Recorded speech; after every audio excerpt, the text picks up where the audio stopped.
विमला, आज तुम कोई कहानी सुनाओ। बैल का दूध हमेशा की तरह एक दिन मौका पाकर दरबारी बीरबल के खिलाफ बादशाह अकबर के कान भरने लगे।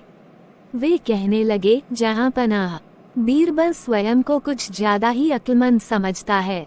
यदि वह इतना ही अक्लमंद है तो उसे कहिए कि वह बैल का दूध लेकर आए। दरबारियों की बातों में आकर अकबर ने बीरबल की अक्लमंदी की परीक्षा लेने की सोची। बीरबल उस समय दरबार में उपस्थित नहीं था। जब वह दरबार पहुंचा तो अकबर बोले, बीरबल, क्या तुम मानते हो कि दुनिया में कोई कार्य असंभव नहीं? जी हुजूर, बीरबल ने उत्तर दिया। तो ठीक है, हम तुम्हें एक काम दे रहे हैं, तुम्हें उसे 2 दिवस के भीतर करना होगा। फरमाइए हुजूर, आपके हर हुक्म की तामीली मेरा कर्तव्य है। बीरबल सिर झुककर अदब से बोला, जाओ, जाकर बैल ऑक्स का दूध लेकर आओ। अकबर ने आदेश दिया। आदेश सुनकर बीरबल भौंचक्का रह गया। इधर दरबारी मन ही मन बड़े प्रसन्न हुए। वे जानते थे कि यह कार्य असंभव है, क्योंकि दूध गाय देती है, बैल नहीं। क्यों बीरबल, तुमने कोई जवाब नहीं दिया? अकबर बोले, बीरबल क्या कहता, वह बहस करने का समय नहीं था। हामी भरकर वह घर लौट आया। घर आकर उसने गहन सोच विचार किया, अपनी पत्नी और पुत्री से भी चर्चा की।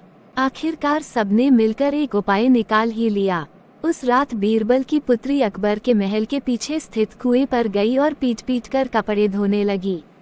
अकबर के महल की खिड़की उस कुएं की ओर खुलती थी। जोर जोर से कपड़े पीटने की आवाज सुनकर उनकी नींद खुल गई। खिड़की से झांकने पर उन्हें एक लड़की कुएं पर कपड़े धोती हुई दिखाई पड़ी। अकबर ने वहीं से चिल्लाकर उस लड़की से पूछा, बच्ची, इतनी रात गए कपड़े क्यों धो रही हो?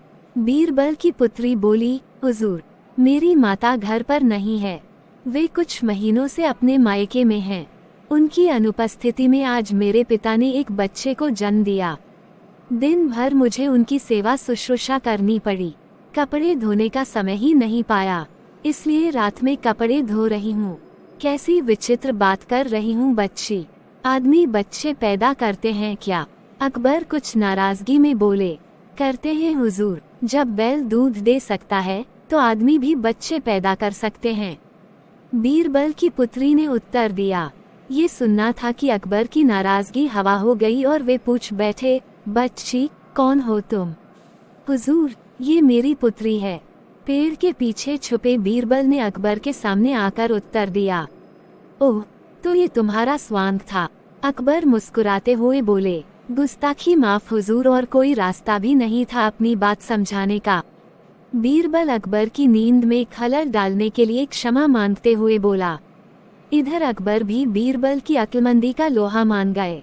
अगले दिन रात का पूरा वृतांत दरबारियों को सुनाते हुए उन्होंने बीरबल को उसकी अक्लमंदी के लिए सोने का हार इनाम में दिया।